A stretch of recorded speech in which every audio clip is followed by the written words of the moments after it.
먼저 지난 주말에 K리그 클래식 38라운드 최종전 경기가 치러졌습니다. 마지막까지 팬들의 애간장을 태운 팀은 바로 수원이었죠. 네, 수원이 홈에서 전북을 상대했는데요.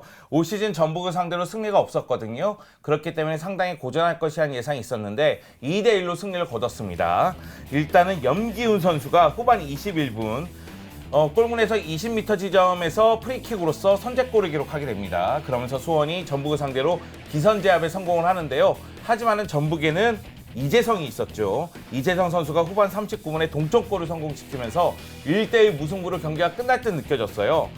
그럼에도 불구하고 카이오 선수가 올 시즌 내내 수원 팬들의 마음을 들었다 놨다 하더니만 드디어 결승골을 넣으면서 수원에게 2대1 승리를 선사했고요.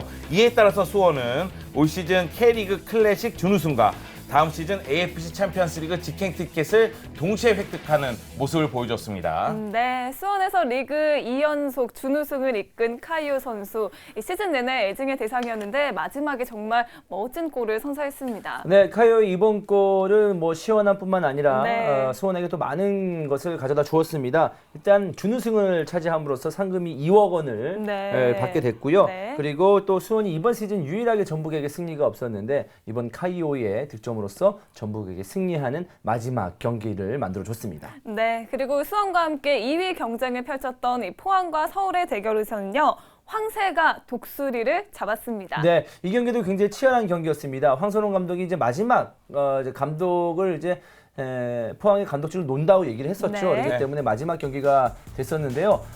전반에 최재우 선수의 프리킥 득점이 나왔습니다. 굉장히 멋진 프리킥 득점이었었고, 하지만 서울도 포기하지 않았어요. 후반 막판에 몰리나 선수가 후반 35분 득점을 하면서 1대1을 만들어 줬거든요. 그렇기 때문에 경기는 무승부로 끝나지 않을까라고 생각을 했었는데, 그동안 많이 뛰지 않았던 강상호 선수가 후반 추가 시간에 득점에 성공을 했습니다. 이것이 결승골로 이어지면서 황선홍 감독의 포항의 감독으로서 갖는 마지막 경기에 큰 어떤 유종의 미를 거두는 축포가 됐고요. 이로써 포항은 2대1로 승리하는 경기가 있었습니다. 네, 비록 2위는 수원이 자리를 해서 포항은 ACL 직행 티켓을 따지는 못했지만 황선홍 감독에게는 그래도 정말 고별 선물이 되지 않았을까 싶습니다. 네, 강상우 선수가 결승골 넣고 나서 황선홍 감독에게 달려가서 껴안고서 상당히 감동적인 장면을 연출했었는데요. 경기가 끝나고 나서 이제 고별식이 펼쳐졌습니다. 황선홍 감독이 2011 시즌부터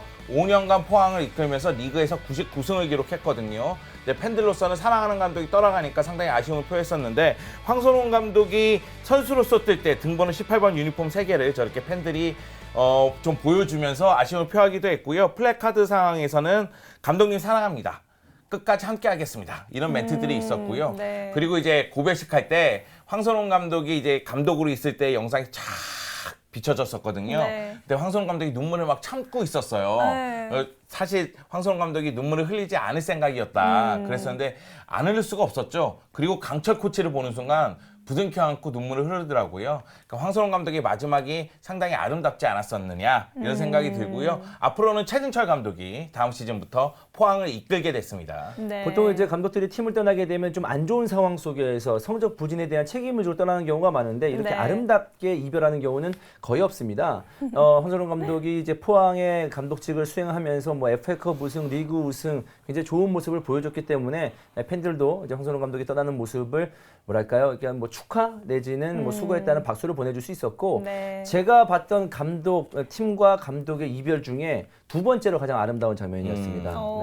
첫 번째는 맨체스터 유나이티드의 퍼거슨 감독이 은퇴를 하는 장면이고, 이번 장면이 그래도 이제 K리그 클래식 역사에 좀 미담으로 남을 만한 어떤 감독과 팀의 어떤 이별이 아닐까라는 생각이 듭니다.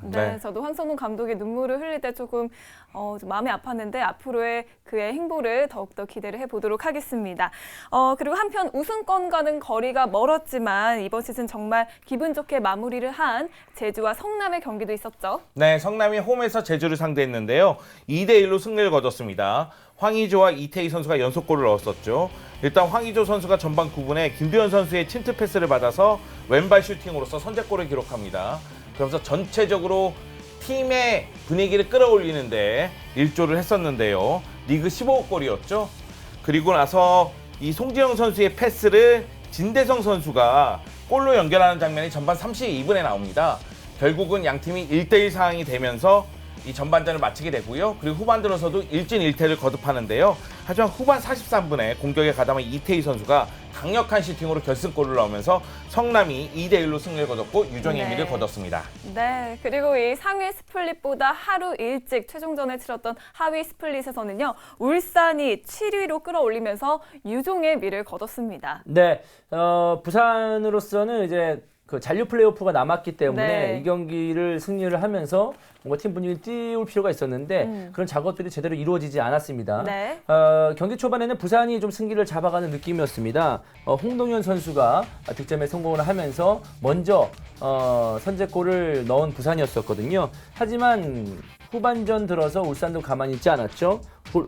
울산의 후반 9분 김승준 선수가 득점에 성공을 했었고 또 이번 K리그 클래식 득점왕인 김신욱 선수가 이번 경기에서 또 마지막을 장식을 했습니다. 네. 후반 48분 추가 시간에 김태환 선수의 도움을 받아서 득점에 성공을 하면서 울산이 승리를 거두는 장면이었습니다. 역시 뭐 마지막 득점 장면을 보면 울산이 가장 좋아하는 패턴이죠. 김태환의 크로스 그리고 김신욱의 헤딩 슈팅 이런 패턴들을 보여주면서 부산에게 승리를 거뒀는데요. 문제는 뭐 울산은 그렇다 치더라도 부산이 사실 이 경기에서는 적어도 승리를 했어야 됐었거든요. 네, 왜냐하면 맞아요. 중요한 경기가 남아있었기 때문에 좀 분위기를 띄울 필요가 있었는데 그런 것들을 보여주지 못하면서 그게 패했다는 점이 부산으로서는 좀 아쉬운 경기, 아쉬운 K리그 클래식 마지막 경기였습니다. 네, 부산으로서는 상당히 아쉽지만 그래도 울산은 정말 마지막에 제대로 롤러코스터를 타는 듯한 모습이었습니다. 그리고 또 2년 전에 아쉽게 놓친 이 득점왕을 이번에는 김신욱 선수가 타게 됐는데 정말 대단한 것 같아요. 네, 김신욱 선수가 올 시즌에 드디어 K리그 클래식 득점왕을 차지했는데요. 사실 이 부산전에서도 아쉬움이 있었어요. 그러니까 김신욱 선수가 페널티킥 상황에서 순간적으로 소녀 감성이 됩니다. 그러면서 페널티킥에서 자신감이 좀 떨어지는 장면이 있긴 했지만 하지만은 그럼에도 불구하고 헤딩슛 또는 전체적으로 득점을 이끄는 모습, 공격에서의 리더의 모습을 보여주거든요. 김신욱 선수 입장에서는 이제는 해외 진출을 좀 보고 있는 건 아니냐 이런 얘기가 나오고 있는데 해외 진출을 추진을 하고 있는 상황으로 저도 알고는 있지만은 언제 이적할지는 또 모르는 상황이니까요. 일단 울산에서의 막판 모습이 너무나 좋았기 때문에 다음 시즌에 울산에서 계속해서 선수 생활을 이어간다면은 울산의 최전방에서 해결사의 모습을 보여줄 것 같고요. 그러면서도 이제 해외 진출하게 된다면 해외에서도 좋은 모습을 이어가지 않을까 생각을 하고 있는데 울산 입장에서는 김승규 골키퍼도 J리그 이적설이 있거든요. 그렇기 때문에 이제 김신욱, 김승규 카드를 웬만하면 다음 시즌에도 이제 활용하고 싶을 텐데 어떻게 될지는 지켜봐야 되겠습니다. 네, 그렇다면 이제 나머지 하위 스플릿 두 경기도 좀 살펴볼까요? 네, 나머지 하이 스플릿 경기 중에서 역시 인천과 전남의 대결이 관심을 어느 정도 끌었습니다. 전남이 워낙에 좋지 않은 상황이었고 인천 같은 경우에는 이제 시즌 막판에 벤치 멤버도 어느 정도 기회를 주는 모습이었거든요. 근데 그 경기에서는 최우진 선수가 결승골을 넣으면서 전남이 1대0으로 승리를 거뒀습니다. 그러면서 전남이 9위로서 인천은 7위였다가 8위로 내려앉으면서 8위로서 올 시즌을 마감하게 됐습니다. 네, 그리고 광주와 대전의 경기도 있었습니다. 이 경기도 광주가 승리를 거두는 내용이었었는데요.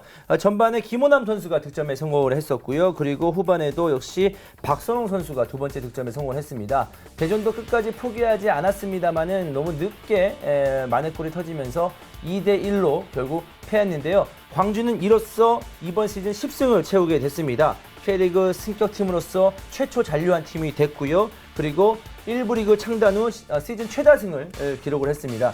광주로서는 물론 하이스플에 쳐지면서 뭔가 좀 초반 돌풍보다는 못 미치는 마지막 순위였습니다만은 그래도 광주의 어떤 그 현실적인 상황을 고려해 본다면 지금의 성적도 대단한 거거든요. 그렇기 때문에 내년 시즌 남길 감독이 이제 K리그 클래식에서 맞는 이 두 번째 시즌 되겠는데 더욱더 기대가 되는 팀이 광주가 아닐까 싶습니다. 네, 뭐 이미 우승, 강등 그리고 플레이오프가 가려져서인지 막판 드라마는 쓰여지지 않았지만 그래도 많은 의미가 담겨있던 마지막 최종전 경기였습니다.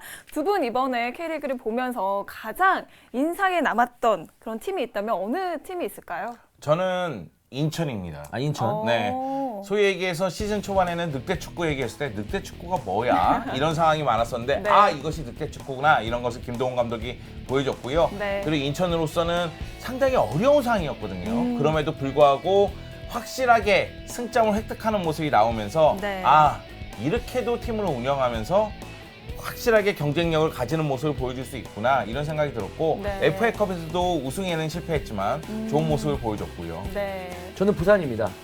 어떻게 하면 되게 이렇게 의외네요. 관심을 안 가질 수가 있지 팀에? 어떻게 하면 이렇게 아니라는 구단 운영이 있지? 라는 생각이 들 정도로 네. 조금은 부산의 행보, 부산이 이제 팀을 운영하는 어떤 방식에 대해서 좀 이해를 할 수가 없었고요. 네. 그렇기 때문에 지금 부산이 굉장히 힘든 상황에 놓여지지 않았겠습니까? 네. 좀 더 이제 좀 적극적인 어떤 그 구단을 운영하는 그런 모습들을 좀 기대해 보겠습니다. 네. 그리고 저는 이 두 분과는 다르게 이 서울과 수원이 가장 기억에 남는데, 물론 서울은 제가 항상 홈 경기 때마다 이제 중계를 나가다 보니까 가장 기억에 남고, 또 수원 같은 경우에는 이번 시즌 정말 많은 악재들이 있었잖아요. 그럼에도 불구하고 준우승을 차지했다는 점은 정말 박수를 받아도 충분한 그런 팀이 아닐까라는 생각이 듭니다. 네. 네. 너무 옳은 말만 했나요? 아니, 괜찮습니다. 네. 서지현 아나운서가 사실 이제 이번 시즌 여러 인터뷰도 나가고 원더풀 K리그도 중계를 하면서 그 방송을 하면서 축구에 대한 지식이 많이 들었어요. 네. 네. 감사합니다. 네. 네, 그렇다면 선수들 가운데 가장 기억에 남는 선수가 있다면 누가 있을까요? 저는 울산의 김태환 선수를 아. 뽑겠습니다. 김태환 선수가 이제 오른쪽 측면 공격수를 쓰다가 이제 시즌 막판에는 측면 수비수까지 소화하는 모습이었는데 네. 측면 수비수 포지션에서 굉장히 좋은 모습을 보이는 거예요. 저는 매년 시즌에 아마 김태환 선수가 오른쪽 풀백 자원으로서 대표팀 유니폼을 입지 않을까라는 예상을 좀 해보겠습니다. 그 정도로 김태환 선수의 풀백 포지션 전환은 굉장히 인상 깊었습니다. 네. 송혜원께서는요? 저는 서울의 오스마르 선수요. 아, 네, 맞아요. 오스마르 선수. 발음이 어스마르 선수예요. 네. 스페인 발음입니다. 스페인, 에스파니아. 네. 오스마르 선수인데 오스마르 선수가 리그 38경기를 모두 소화를 했어요. 네. 그리고 팀이 필요할 때는 중앙 수비수, 수비형 미드필더 모두 가리지 않고 제 역할을 했고요. 네. 그리고 팀의 중심 역할을 했기 때문에 외국인 선수가 이 정도의 활약을 펼치는 건 쉽지가 않거든요. 그런 측면에서 오스마르 선수가 굉장히 인상적이었습니다. 네, 김태환 선수와 오스마르 선수가 다음 시즌에도 두 분 해설위원의 기억에 남는 그런 플레이를 보여줄지 기대를 해보도록 하겠습니다.